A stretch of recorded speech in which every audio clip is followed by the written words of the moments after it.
नमस्कार दर्शकों, आप सबका स्वागत है न्यूज़ 18 राजस्थान की इस खास पेशकश शौर्य पर्व विजयदशमी में। आज हम बात करेंगे दशहरे की, यानी विजयदशमी की।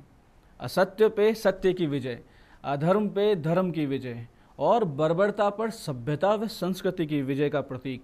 ये त्यौहार अपने भीतर बहुत सी लौकिक, धार्मिक और आध्यात्मिक अर्थ समेटे हुए है। ये प्रतीक है साधक के भीतर के द्वंद्व का। 9 दिन की नवरात्रि साधना के उपरांत उससे प्राप्त शक्ति से साधक अपने भीतर चल रहे राम रावण युद्ध में राम तत्व, जिसे आप अपना हायर सेल्फ कह सकते हैं, इसे आप सर्वोच्च चेतना के रूप में समझिए, उसे हम अपनी साधना के बल से दशानन यानी 10 महापाप, 10 महादोषों पर विजय दिलवाते हैं। उस राम तत्व की विजय को दशहरा कहा जाता है। ये प्रतीक है हमारी 10 इंद्रियों यानी 5 ज्ञानेंद्रिय और 5 कर्मेंद्रियों पर हमारी उच्चतम चेतना के नियंत्रण की। हमारा चेतना, हमारी आत्म तत्व जब हमारी इंद्रियों पर नियंत्रण कर लेती है तो जीवन को एक दशा और एक दिशा मिलती है, एक स्थायित्व आता है, साधना में गति मिलती है और जीवन की हर क्षेत्र में, संसारिक क्षेत्र में, आध्यात्मिक क्षेत्र में निरंतर तरक्की मिलती है। दशहरा शब्द के बहुत से अर्थ निकलते हैं। इसे दशानन की हार, 10 दोषों के नाश और 10 दिवस की साधना के अर्थ के रूप में जाना जाता है। 10 दिवस, दशहरा यानी 10 यानी दशानन और 10 यानी 10 दोष और 10 यानी 10 दिवस, इसलिए इन तीनों अर्थों से दशहरे के अर्थ का स्वरूप निकलता है। दर्शकों, रावण का पुतला जलाना कुछ और नहीं, हमारे अंतकरण की नकारात्मकता को ध्यान या कहें योगाग्नि द्वारा जलाकर भस्म कर देने का प्रतीक है। हमारे भीतर जो भी नकारात्मकता है, जो भी दोष है, उसको हम ध्यान की एक स्थिति आती है जहाँ योगाग्नि से मन के सारे दोष जलने लगते हैं और जल के खत्म हो जाते हैं। उसे ही प्रतीक स्वरूप में हम एक पुतला बना के रावण का उसको जला दिया करते हैं।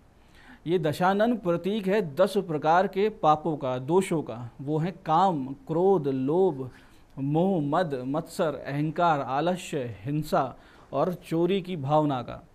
और भगवान श्री राम प्रतीक है उच्चतम आदर्शों का, साधना की एक पराकाष्ठा का, मनुष्यत्व की सर्वोच्च स्थिति का। इसीलिए इन्हें कहा गया पुरुषोत्तम भगवान श्री राम। इससे ऊपर कोई स्थिति नहीं है। एक मनुष्य की सर्वोच्च एक पहुंचने की स्थिति भगवान राम के रूप में। इस परम चेतना, इस परमात्म तत्व का उदय हमारे भीतर हो, इसी उद्देश्य का नाम है दशहरा।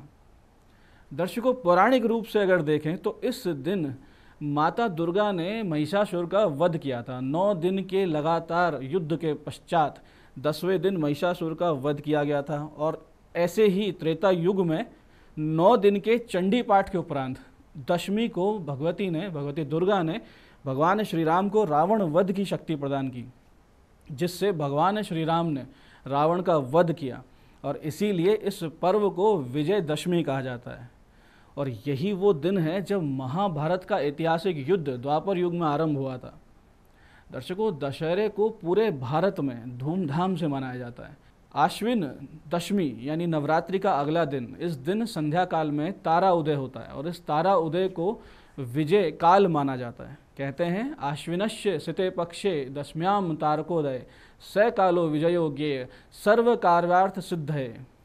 अर्थात अश्विन शुक्ल दशमी को सायंकाल तारा उदय होने के शुभ समय को विजय काल कहते हैं। ये सभी कार्यों को सिद्ध करता है, यानी आप कोई नया काम करें तो ये बहुत अच्छा समय होता है। इसलिए भी इसको विजयदशमी कहा जाता है, क्योंकि हर कार्य में विजय दिलवाने में सक्षम ये दिन, ये मुहूर्त हुआ करता है। ऐसा माना गया है कि शत्रु पर विजय प्राप्त करने के लिए इसी समय प्रस्थान करना चाहिए। आम जनता के लिए, साधक के लिए शत्रु हमारे मन के विकार होते हैं, यानी इन विकारों को दूर करने के लिए ये साधना आरंभ करने का विशेष दिन है, योगारूढ़ होने का विशेष दिन है। लेकिन प्राचीन काल में इस दिन से ही युद्ध आरंभ किए जाते थे। इस दिन श्रवण नक्षत्र का योग इसे और भी अधिक शुभ बना जाता है। युद्ध करने का प्रसंग ना होने पर भी प्राचीन काल में राजा युद्ध के लिए निकला करते थे। आज के काल में भी हम कह सकते हैं कि महत्वपूर्ण पद पे पदासीन लोग, जैसे बड़े अधिकारी हैं या चुने हुए नेता हैं, इनको प्रतीकात्मक रूप से सीमा का उल्लंघन करना चाहिए, यानी अपने गांव, अपने जिले, अपने राज्य की सीमा से बाहर जाके इन्हें वापस आना चाहिए। इस संबंध में प्राचीन काल में महाराष्ट्र और राजस्थान के योद्धाओं में दो विशेष परंपराएं प्रचलित थी, सिलांगण और अहेरिया की परंपरा। सिलांगण महाराष्ट्र की विशेष परंपरा थी जिसका अर्थ होता था सीमा का उल्लंघन करना। महाराज शिवाजी, छत्रपति महाराज शिवाजी भगवती के परम भक्त थे और माना जाता है कि नवरात्र की विशेष साधना के उपरांत दशमी के दिन माता ने प्रकट होकर स्वयं उन्हें एक विशिष्ट खड्ग भवानी नाम से दी थी और इसके बाद से मराठों ने हमेशा बड़ी बड़ी मुहिम दशहरे के दिन से ही शुरू की और बहुत सफलताएं उन्हें प्राप्त हुई। इसी प्रकार राजस्थान में क्षत्रियों में एक विशेष परंपरा रही है, शमी पूजन कर माता दुर्गा या अपनी कुल देवी को साथ लेकर इस दिन दूसरे राज्य की सीमा में प्रवेश किया जाता था और इस प्रतीकात्मक युद्ध अथवा इस प्रयाण को अहेरिया कहा जाता था। इसे शिकार से भी जोड़े जाने वाली परंपरा माना जाता है। इन परंपराओं से हमारे यहाँ शस्त्र पूजन का विशेष महत्व बना और वैसे भी आप देखेंगे कि सनातन धर्म के सभी देवी देवता शस्त्रधारी हैं। यहाँ तक कि सौम्यता की देवी, शिक्षा की देवी सरस्वती के पास भी आयुध है, वो भी आयुधहीन नहीं है। भगवान गणेश जी के हाथ में भी अंकुश है। ऐसे में आयुध पूजन एक अत्यंत आवश्यक क्रिया है दशहरे की और ये परंपरा न सिर्फ आम जनता में बल्कि भारतीय सेना में भी विशेष रूप से प्रचलित है। सेना की कुछ विशिष्ट रेजिमेंट्स जैसे जाट रेजिमेंट, राजपूत रेजिमेंट और बहुत सी अलग अलग रेजिमेंट्स इस दिन निश्चित रूप से अपने आयुधों की, अपने हथियारों की पूजा निश्चित रूप से करती है। आयुध पूजा के लिए आपको एक विशेष विधि की आवश्यकता है। उसके लिए आप सामान्य पंचोपचार के अलावा हल्दी, कुमकुम, कुछ फूल और 3-4 अगर आपके पास तीर्थों का जल हो तो बहुत अच्छा रहेगा। आप सबसे पहले अपने प्रतीकात्मक शस्त्र, वास्तविक शस्त्रों का पूजन ना करें तो प्रतीकात्मक शस्त्रों का पूजन करें। उसके लिए आप किसी हनुमान मंदिर में जाके गदा पूजन कर सकते हैं या किसी भी देवी मंदिर में जाके उनके हाथ में जो भी अस्त्र शस्त्र है उनका पूजन कर सकते हैं। या आपके घर में आपके जो चित्र है, जो प्रतिमा है देवी देवताओं की, उनके हाथों में जो शस्त्र होते हैं उनका पूजन कर सकते हैं। इसके लिए सबसे पहले आप उन शस्त्रों पर गंगा जल छिड़किए या 2-3 तीर्थों का जल आपके पास है तो उससे स्नान कराइए। फिर आप शस्त्रों पर हल्दी और कुमकुम के तिलक लगाएं और फिर पुष्पों से उनका अर्चन करें। इसके बाद आप शस्त्र पूजा में एक विशेष चीज़ का ध्यान रखें कि शमी के पत्तों का इस पूजा में बहुत ही विशिष्ट महत्व है। इसलिए आप सभी शमी के पत्ते शस्त्रों पर अवश्य अर्पित करें और इसके बाद आप वहाँ बैठकर अपने अपने इष्ट का कोई ना कोई स्तोत्र पाठ करें। जैसे आप राम रक्षा स्तोत्र कर सकते हैं या महाकाली स्तोत्र कर सकते हैं, हनुमान जी के भक्त लांगुलास्त्र का या वडवानल स्तोत्र का पाठ कर सकते हैं, सुदर्शन स्तोत्र, सुदर्शन कवच का आप पाठ कर सकते हैं, नारायण कवच का आप पाठ कर सकते हैं। दर्शकों, आम जनता को प्रतीकात्मक शस्त्रों का ही पूजन करना चाहिए। उसके पीछे एक कारण है, आप असली अस्त्र शस्त्रों का प्रयोग पूजा अपने घर में करेंगे, बच्चे रहते हैं घर में, दुर्घटना हो सकती है। इसलिए कोशिश करें प्रतीकात्मक पूजन करें या मंदिर में जाकर देवी देवताओं के हाथ में जो शस्त्र है उन्हीं का पूजन हो। इसके अलावा एक विशेष बात का आप ध्यान रखें, अस्त्र शस्त्र का अर्थ यही नहीं होता कि जिनसे हम लड़ें, झगड़ें या युद्ध करें। अस्त्र शस्त्र वो भी है जो हमारे जीवन में सहयोग देता है, हमारे कार्य क्षेत्र में सहयोग देता है, जो हमारी आजीविका का साधन है। आपके कार्य क्षेत्र के सहयोगी अस्त्रों यानी कि लैपटॉप, कंप्यूटर, तराजू, कोई मशीन, फैक्ट्री की मशीन है, या आप अगर कपड़े सिलते हैं तो आपके लिए कपड़े सिलने की मशीन, आप हलवाई है तो आपके लिए जो आपके बर्तन हैं, इन सब बर्तनों, मशीनों को, इन सब आजीविका चलाने वाले साधनों की पूजा इस दिन विधिवत करें। जिस प्रकार से शस्त्रों का पूजन बताया है उसी विधि से आप अपने अपने औजारों का पूजन भी करें जो आपकी आजीविका के साधन हैं। ये करने से आपको कार्य क्षेत्र में बहुत बड़ा लाभ मिलेगा, आपके कार्य क्षेत्र में आ रही रुकावटें हटेगी। इसलिए सेना, पुलिस से जुड़े हुए लोग, जिम जाने वाले, अखाड़े जाने वाले, मार्शल आर्ट्स करने वाले लोग शस्त्र पूजन करें क्योंकि उनके पास कोई ना कोई अस्त्र शस्त्र अवश्य रहते हैं। इसके अलावा शिक्षा से जुड़े हुए छात्र, अध्यापक अपनी पुस्तकों को, अपने पेन, अपनी कॉपी किताब, इनकी पूजा करें।